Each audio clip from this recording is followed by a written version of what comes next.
It is Wealthy Wednesdays, man. Wealthy Wednesdays. Give it up. Give it up. Round of applause for yourself.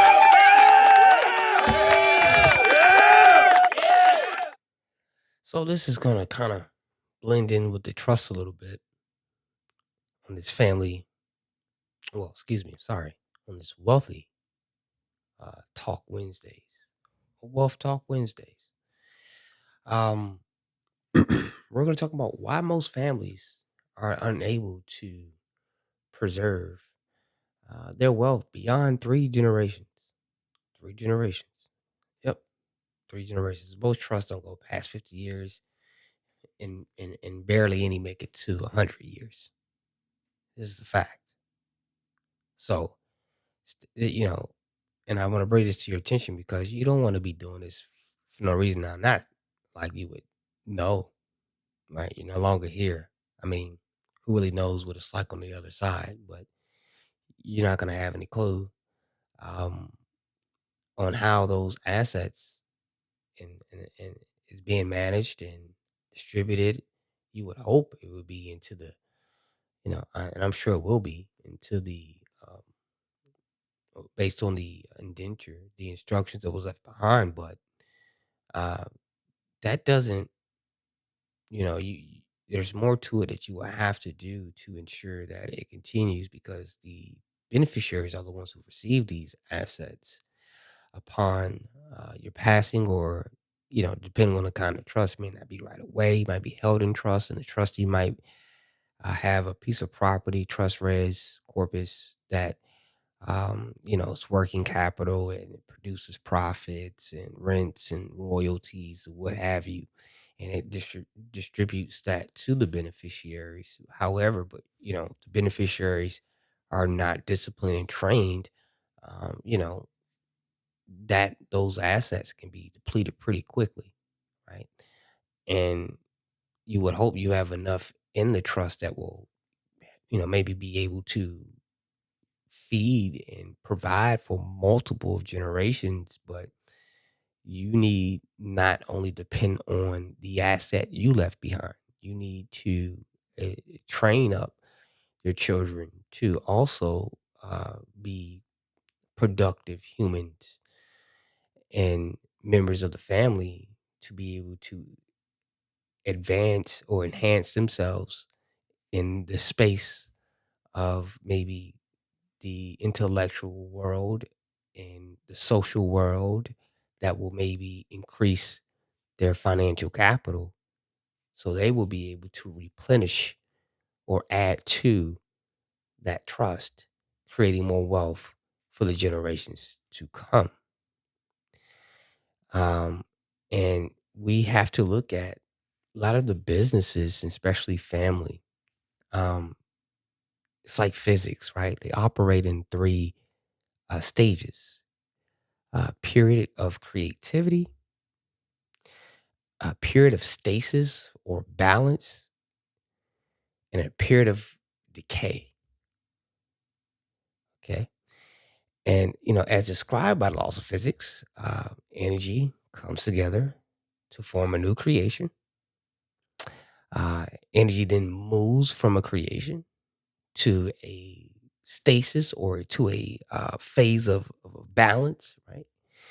And then moves from that to decay and then ultimately to a point of chaos. But what do we do know is that even through all these stages, the energy never goes away.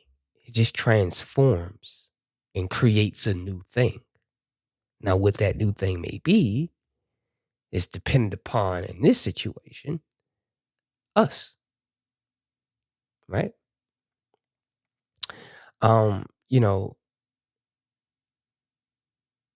it's really only when a family member, right, fails to preserve that fire that the first generation had that we fall to these stages. Now we always want stage number one, point of creativity. But when we go to a point of stasis, which can happen, there has to be something to get that. Because, of course, let's example, I'm generation number one. If I'm creating a trust or business, but trust for my family, I am generation uno, excuse me. I am the point of creativity, right? If I'm not careful, the next generation after me can inherit these assets and be at a period of stasis where it's just flatline. It's not much movement. It's not much growth. And I don't mean just much growth in regards to the trust or assets. I'm talking about growth as individual members of the family. And me having a family myself, a very large one, I see a lot of things and I'm very aware of it.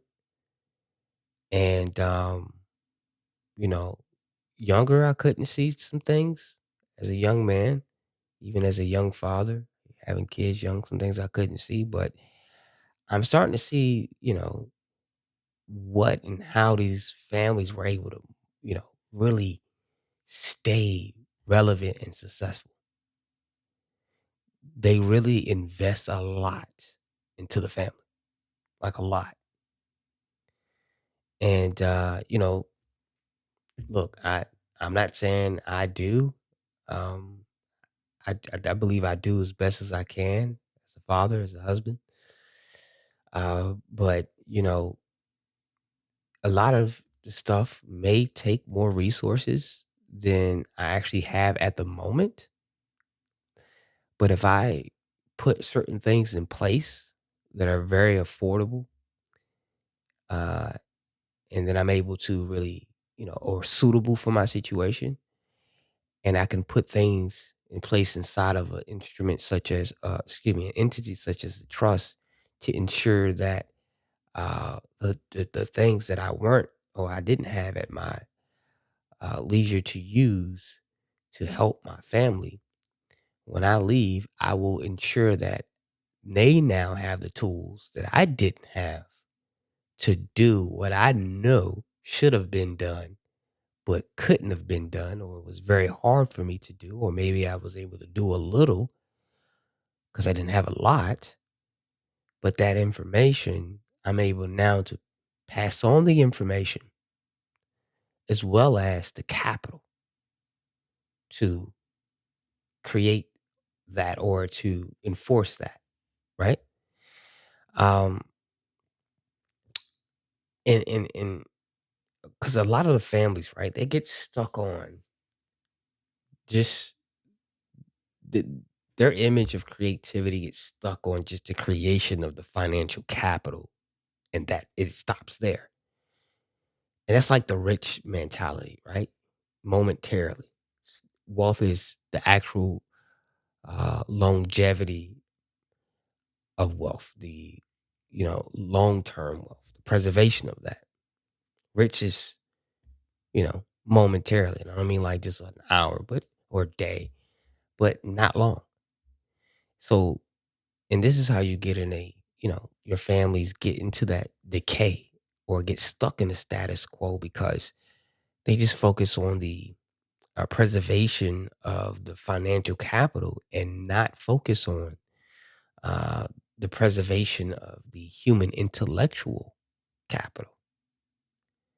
In a previous episode, I discussed some or talked or touched on behavior patterns that I consider are the greatest asset in a trust, not the asset.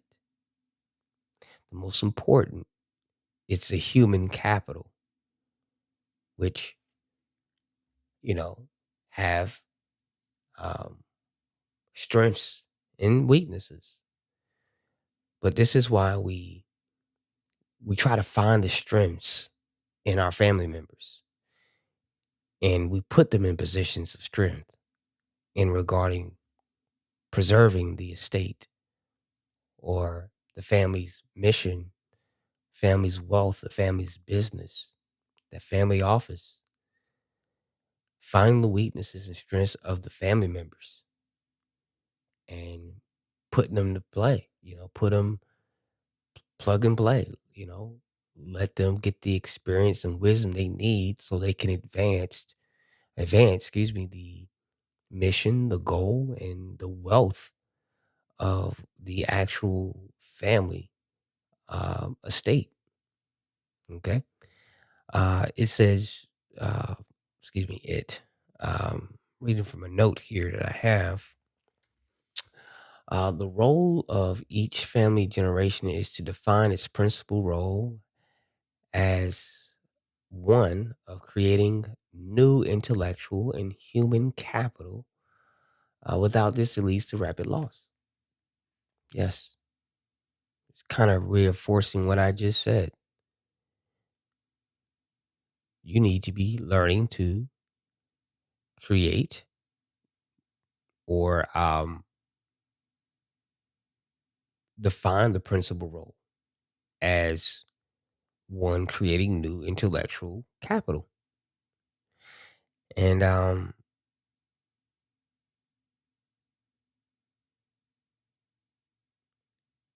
and families too fail to measure um, long-term wealth. We have this vision of what we want, but we don't have realistic ways that we would actually measure this. Okay.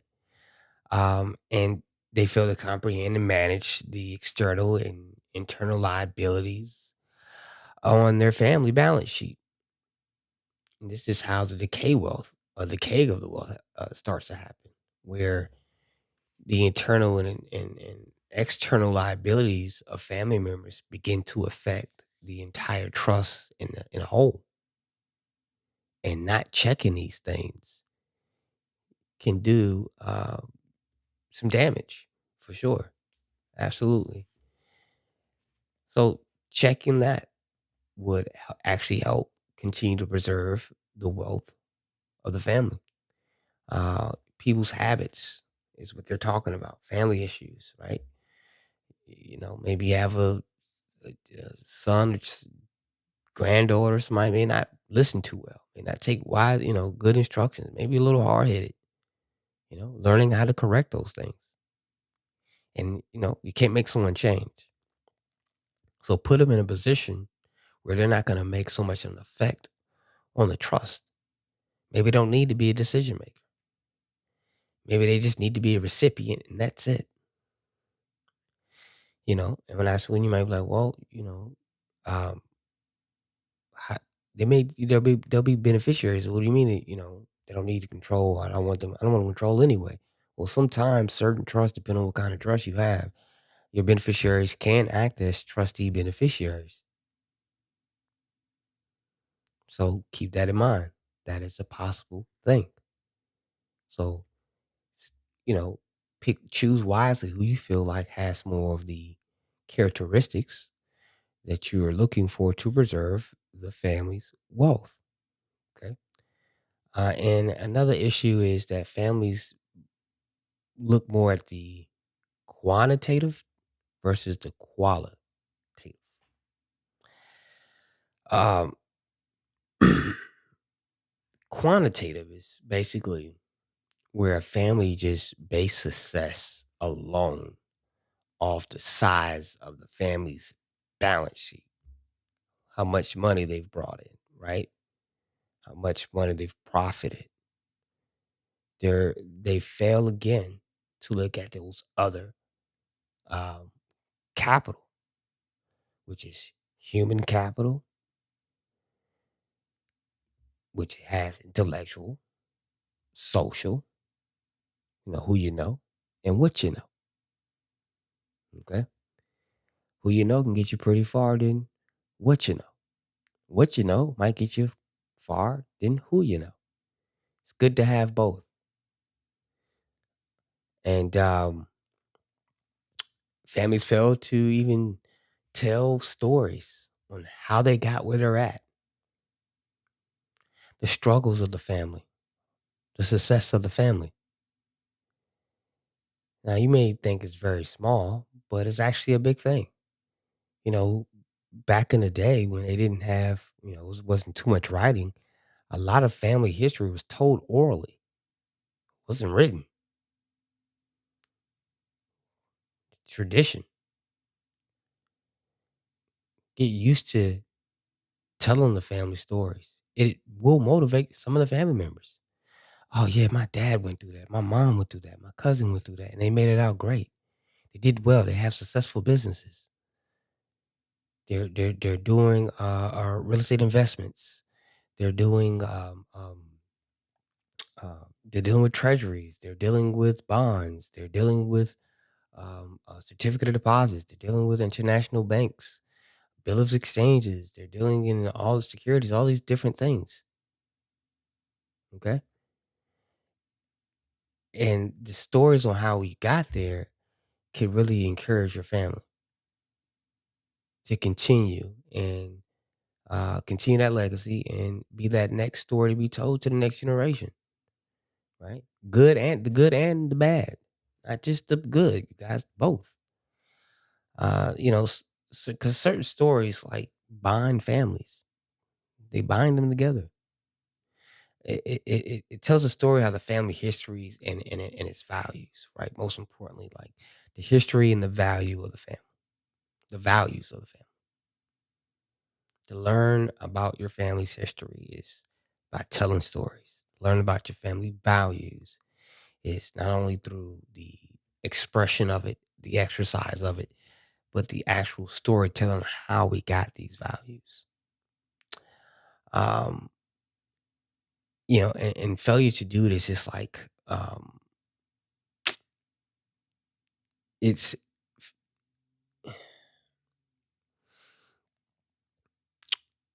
I'm trying to compare it to something without being too far with it.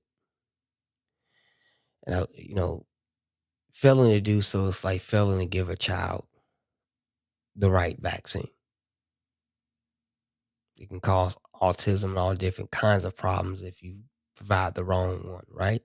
Or provide one that's just not healthy for him in general. Now you might argue and say, "Oh, all vaccines are trash, and we all need herbs and spices and all these things." Hey, I am not arguing that at all. I am not. I'm just trying to give you a understanding of, if you're not providing, okay, we'll say herbs, yeah. Just to look at it as not giving your family the proper medicine is it's like not telling them stories of their history. It's like, hey, you're not giving them the proper medicine, so they're gonna create their own story, make their and we're all gonna create our own story, but their story is not gonna follow the values and morals that help uh, to advance the family where it's at today. So this might be the third generation. Be like, man, I don't know too much about my family. I just know we got this trust money, so on and so forth. And without those stories, it might blow the money. Without the stories, they may be wealthy, but be selfish or maybe not continue the wealth going forward, may, not be wise enough to create these trusts and these certain things that protect you from taxes, from, creditors and the like. Now, I'm not telling you to avoid taxes. Reduce, yes. I'm not saying evade taxes. I'd rather you avoid them than evade them. So excuse me. And again, this is not legal advice. So, and as you guys, for those who know me, they know I'm keeping this stuff very basic for my viewers and my listeners. I am not trying to go right now into the dark rabbit hole, which I can, but this is not that. Okay. Um, But yeah, so tell your family stories. Tell your family the family, the stories, the history, how you got there, and also, look at where you want to go. Look at the family mission. Show them the family mission. Show them family goals. Give them goals, right? And you can place goals inside these entities to enforce, to ensure the family preservation of the wealth and the next generation after you, and after that next generation, everyone's going to feel like they're the first generation to do it. Everyone's going to have that period of creativity going. You may have a little stasis here and there, but that will be corrected through the enforcement of the trust and through other parties within that trust. And people will be delegated certain positions based on their strengths and weaknesses. You want to actually operate this like a business. And one thing about families that are very wealthy and successful that I've actually learned from reading a lot of their books or reading on them is that intellectual part. Most families are pretty much more advanced or ahead of the ball because of information. They either received information before you did or had the wealth to be able to access the information before you did. That's typically how a lot of people advance faster and farther than most families because they got information about something before most other people did, whether it's maybe, an invention, or maybe it's a stock, or maybe it's, I mean, it could be many things that they were privy to before you were, and they made the move and you didn't, and maybe you had some doubts or whatnot, which prevented you from moving, or maybe you had no clue at all. Maybe you do have the money, right? But just getting because you have the money doesn't mean you have the information. Now you have the opportunity to be in those rooms and those spaces, but doesn't mean that you have that information. So that's one thing. One thing I did see about wealthy families is they were ahead of the curve when it comes to receiving new information. And today's age of modern technology, all these cell phones and internet and all this stuff, like information is and it's at your fingertips. Now we all have access mostly to the same information, or we have the ability to access it in some way, shape, or form versus what we used to have when we just could operate nothing but you had to go down to the library or something, right? So it's the same now, even though we have information coming to us at a faster pace. You do have to work a little bit faster now. So I do see that it's still being a thing, though we have advanced technology. Information still would be the number one thing, but information along with problem solving and along with family merging. A lot of families merge and partner with other families. Yes. There's many ways you could do that. There's many ways why you would want to do that. Reasons, not ways. And I'm not going to get too much detail on that. That's more for my advanced classes, excuse me, which I am also offering. And by the way, speaking of classes, uh, this Friday, what is Friday? I think it's May 30th at 7 p.m. Eastern Standard Time. I'm doing a 2-hour trustee training. Yes, yes. I'm talking about basics and some advanced, and floor will be open up for questioning. I'm not going to go into much detail on what I'm talking about. I'm going to keep it surface on this internet on what I may be discussing, but you won't know unless you're there. Honestly, you guys, you can call it high expensive all you want to. I do typically charge about 325 per hour for trust information because I can talk a lot in an hour. You can get a lot out of me in an hour. However, and this is consultation donations I accept. However, for this class, it will be 150 per person for those 2 hours. And I will be doing one on a Sunday at 7 p.m. and I do another one on one on Friday at 7 p.m. and again on Sunday. 7 p.m. Eastern Standard Time. So if you're interested, you can reach me at livingequity@gmail.com. Give me your name, email. Excuse me, you will be emailing me, so we'll have it. Full name, phone number, and methods that you like to use to do your donations, and which date and time that you would like to attend the class. And I may have a replay, of course. I'm not really big on replays because there's a lot of people out here who will take and sell your information. I've been a victim of that. We all have been victims of that. Now, there's nothing wrong with taking what I'm showing you and educating you on and teaching the next man or woman. But do not plagiarize, do not copy and paste. You need to be your own creative individual. Creative creativity. Remember, I told you that. Don't be no stasis and try to take everybody else's stuff because you can't be creative. All right.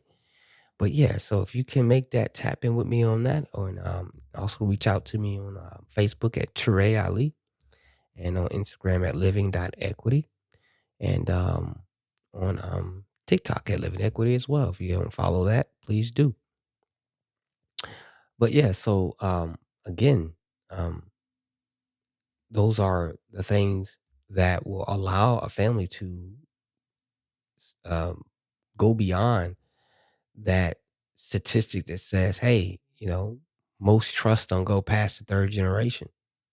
Well, if we focus on not just the asset, but those behavior patterns, what we like to call human capital, I believe we will, or it can, go beyond that three generation that typically never, most families never meet. And 100 years, right? I want my trust to go over 100 years. I want my trust to go for a while. Yeah, yeah. I mean, without the evil crap, I want to be like the Rockefellers, the Rothschilds. I want to be remembered. Who doesn't? Who does? Who doesn't want that type of status? Crazy, so you don't. Minus the evil shit. Excuse me. Minus the evil crap. You're like, who don't want that? I do. I ain't gonna say a lie to you. Of course. I'm gonna do right by it, but who doesn't want it, right? Again, thank you guys for tuning in, man. It's been great. Um, I'm enjoying this as always. I love it. I love it. I appreciate you guys tuning in. I appreciate you guys sharing, liking. I appreciate you guys, sending your donations and rocking with me with the services that I do provide. Definitely appreciate it. It's all love. And it's what I do. And what I'm doing is out of love because you guys show how much you love me. I'm showing how much I love you back by giving you this free sauce. All right. Now, if you want the hot sauce, now this is the mild sauce that I'm giving you on these platforms. But if you want the hot sauce, you need to schedule yourself a consultation or come on, sign up, get a class, man. Get a class, get a basic trust class. We give about 4 to 6 hours of training on trust and how to maneuver and how to operate, the fundamentals, the principles, right? And of course, the trustee training you need in preparation of documentation, what that looks like. Again, it's not legal advice. This is for education and entertainment purposes only. And if you need yourself a attorney, I inform you and advise you to seek yourself a competent attorney. Okay. But yeah, so yeah, if you guys want the sauce, you're gonna have to tap in, man. You're gonna have to tap in with your boy, man. Don't be scared. Scared money don't make no money, right? But nah, seriously though. The basic forms of trust, I think, too many of us want to jump out into the deep hole of these advanced trusts. Learn the fundamentals first. Learn the fundamentals first, and then get into your more advanced trust.